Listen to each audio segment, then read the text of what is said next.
If you guys are new to the channel, we are currently 3 weeks out from the meet exactly. So we are starting our final phase of the peak. Today is our start of the singles of this block for the rest of this block. And yeah, so today we got a pretty easy single. If you guys are new to kind of my training style, I don't really do deload weeks. I like to do more of reload. It just seems to work a lot better for me. Deloads always seem to make me feel out of touch with the movement, a little detrained. And then even in my head, it doesn't really make sense. A reload week looks, to me, seems a little better. We got a really easy single today. We are going to hit between 265 and 275. I'm probably honestly going to land right in the middle of 270, but we'll see how warm-ups goes. Starting this block, like I said, final phase of the peak. Singles, week one of our reload week, so it should be pretty easy. And I'm going to try my absolute hardest too, because I feel terrible, which is good. I feel terrible. My joints are kind of beat up. My back's kind of beat up. My lower back especially. I'm pretty tired. I feel pretty beat up and banged up, which is good because we just got done with our heaviest week for to date, pretty much ever. So last week we hit PRs across the board. We hit a doubles bench PR last Saturday. We hit a double squat PR on Sunday, and we hit a deadlift single PR on Thursday. So, which leaves us then with a PR total.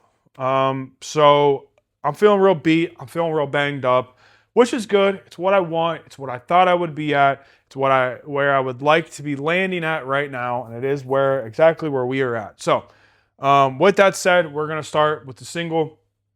See kind of where we end up after warming up on bench. We got warmed up with everything else, our little side movements and our joints and stuff. But I will say, even through all that, even through the day so far, I definitely can feel the absolute fatigue of week 4 kind of set in to this week 1. So we are going to use this time to what we have been doing to reload ourselves.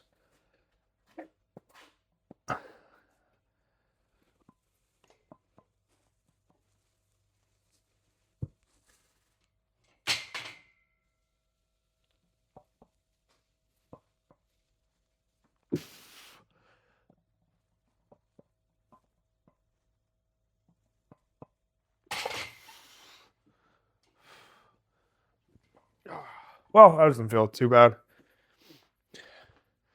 I don't know. Let me know what you guys kind of think of reload versus deload weeks. Because I got to be honest with you. In my head, right, I progressed triples, let's say. Week 1, I did a triple. Week 2, I did a triple. Week 3, I did a heavy triple. And during 4-week phases. Week 3 is going to be your heaviest, let's say, if you do 4 weeks. Because you're going to go start here, go up. Week 4 will be your deload. To me, if I progress triples for a block, and then I move into doubles for a block, why does it make more sense to progress the first 3 weeks and then go back down on week 4 than to change it to an easy double? You know what I mean? Why is it triple, triple, triple, hard triple, easy triple, easy double? That to me, that's what the part that never made sense to me. To me, what I always did with my reload weeks is if I went from triples to double, what I would consider to be my easiest triple then just becomes my week 1 double, if that makes sense. So the same thing with the deload, right? We're going to take a deload is going to be an RP 5, an RP 6, depending on how well you handle intensity. So if I just did, why would I hit an RP 7, an RP 8, an RP 9 to 10 triple, and then go back down to an RP 6?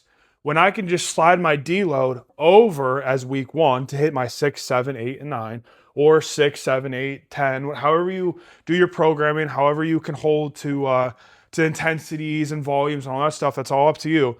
But to me, why would I take an easy triple to then prepare myself for an easy double? That to me never made sense. Like, it made more sense to me to take the deload triple that I was going to do, make it a real big deload almost, take weight and a rep away, and then just start my doubles. Like, it just makes more sense for me to start. Now, with that being said, it definitely doesn't work if you don't have the control to go down in weight drastically and to go and meet yourself where you actually need to be at.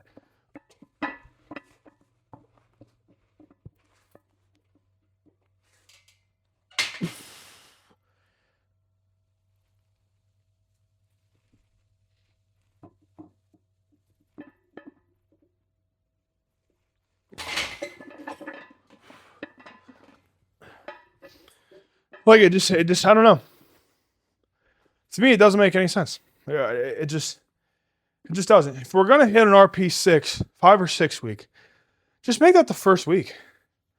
You know, and also too, you gotta think block to block. Some things should change, some things shouldn't, for sure. But if I'm gonna add in a new accessory, I'm going to add it in at the beginning of a block. So why would I take my main movements and cut them down as a deload, cut my accessories down, to then start a new block at a different rep range, and then to add in new accessories? Like, to me, week 1 is the perfect time to start your new rep range at a way drastically lower RP than normal, than what you just did. So for me, I can handle a little bit more intense stuff. Volume or frequency is really what gets me, especially with squat and deadlifting. So I can handle the higher intensity. So I can keep myself from going from a 6, 7, 8, and 9 and keep that pattern going fairly well. I don't typically have to go down to an RP 4 or 5 as like a reload or deload or whatever you want to call it. But I will say, like, block to block, I add a lot of accessories in because that's what we should be doing. We see a weakness somewhere, we add an accessory in to compensate, right? So if we feel like our triceps are lacking on our bench, it might be a very good point, or a very good thing to do might be to add in more tricep work, another push down, a JM press or something, depending on how we're feeling about that movement or the muscle group or whatever. So, like, if I'm just now adding a new movement, odds are I need to get acclimated back to the movement, and I'm not going to load up what I will end up hitting later on, the end of the block or the end of the next block or the block after, depending on how long I want to leave it in for. So I almost need that week 1 to get used to the movement, to get myself, for one, to maybe to even know what weight I'm at, right? If I do a tricep push down, there might be a time if I haven't done that movement, and I feel like you should be doing that movement all the time, but let's for example, if I don't know where I'm at, like, let's say we got a machine that has a stack on it, I might have to go and put it to 20, do it and go, okay, no, let's try 30, let's try 40, let's try 6, whatever it is. And then it gets to the point where you're like, this should be my working set, and you do it, and you want to fail around 10 to 12, and you hit like 8, and you're like, I could go for 10 more. So then you up the weight even more. You kind of need, to me, that week 1 to go, where am I at with this movement? And then once I'm there, how am I doing this movement? And then my body's going to get used to that movement and using the muscles that I recruit for that movement. How many motor units are we using for that? My body needs to kind of adjust to all that stuff. So to me, I'm not doing that on a deload week. I'm doing all the other stuff that I just got done doing, because a deload is still in the same block. I progress for 3 weeks in the block, and then I deload. That's my block. To me, deloads don't make sense in that regard. It does make sense to drop the weight, intensity, all that stuff. But naturally, week 1 is always going to be lower in weights for accessories, because I'm probably adding in a lot of new stuff, or a lot of nuance, or a lot more focus. I can go, that block, I really didn't focus on my tricep pushdown of keeping like my lats tight. That way I can really get in my triceps. I let my elbows drift a little too far forward or come too far back, or I allowed myself too far over, or I got too much shoulder or this or that. So week 1 is a good time to reassess yourself with movements and accessories that you've been doing, or to add new stuff in. So to me, let's just take it for what it is. Let's take an RP6 single, like right now, and let's take that and we'll use this as a tool to reload ourselves back up, you know, not deload, not to go down in load. It's not the main point. We can reload ourselves for this block, which a lot of times just means we just get ourselves nice and acclimated for it.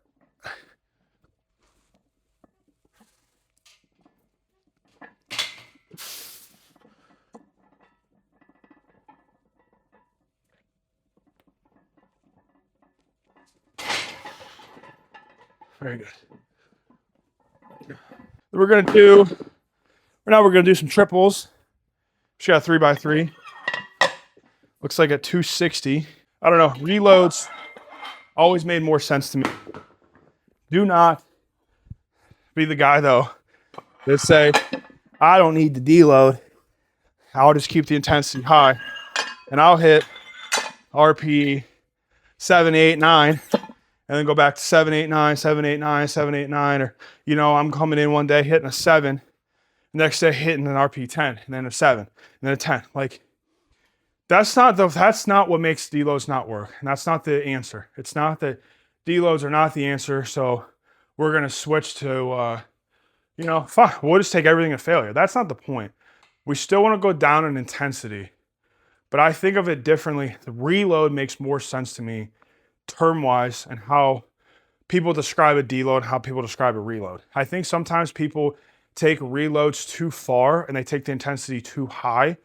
The intensity of a reload should be what most people consider to be a deload week. But the fact of the deload is we are not doing the same rep range. We're switching to our new rep range at that way lower intensity. And our accessories also will be at a lower intensity because we should be acclimated to it. We should reassess ourselves. We should make small little changes, you know, going from doing a normal push down. Maybe we want to switch bars, you know. Now we want to make sure that we're in the right pocket. We're here, we're stable, we're set up appropriately over the cable, or, you know, whatever it is. We're adding in leg extensions. We want to see where are we at. We should be a little stronger than where we were before, or maybe we've lost some strength because we haven't been prioritizing quads. And that's why we're focusing on quads more. So like, where are we at? Let's figure out where we're at. Let's figure out where we need work at, you know? That's how I think about all this stuff.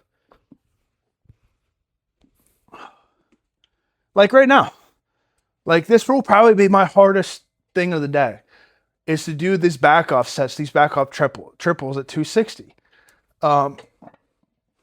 But the way that I can kind of do this is I don't adjust my back off sets. They're going to stay the same.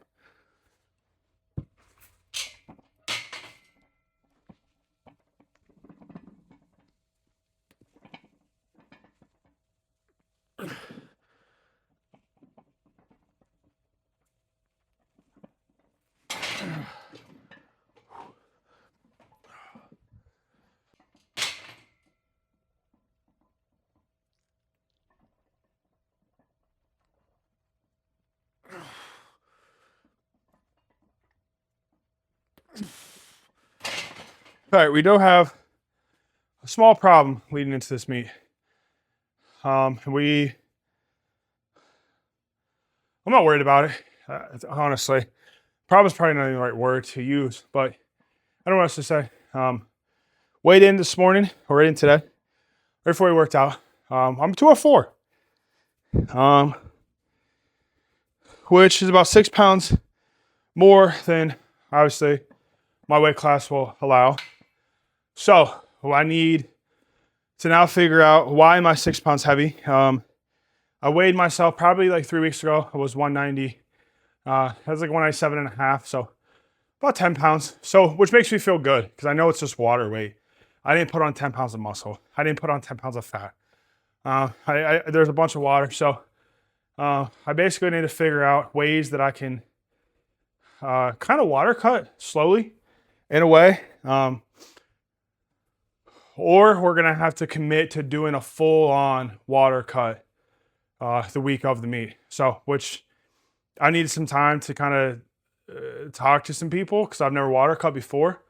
But I know you can water cut and get off a good amount of pounds. So, and my weigh-ins are 24 hours before. So I actually will weigh in on Friday and then compete on Saturday.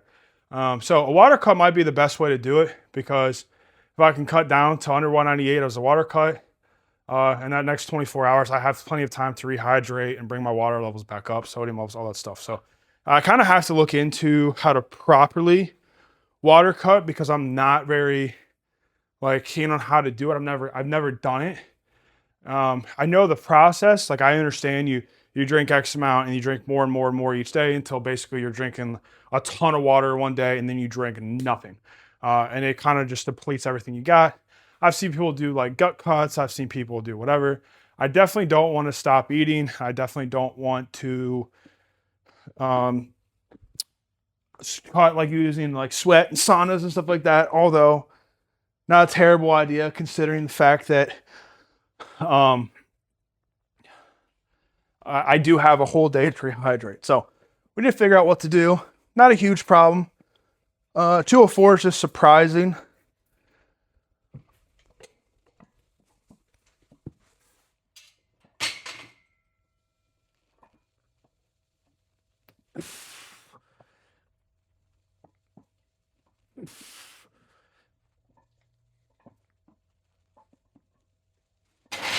Yeah, again, not a problem. It's not something we can't figure out or fix, or it's not the morning of and we're weighing in at 204. But we do need to be mindful of it. So, and I did add back in some stuff. I added in 2 protein shakes a day, and that just inherently is going to be more calories, which means I'm just going to hold just a bit more water because of the more food that I'm getting in and stuff like that. So, man, now that I think about it, yesterday I ate a bunch of sodium filled stuff. So, not a huge deal, not panicking over it. Nothing we're going to change, but I think we can be a little better.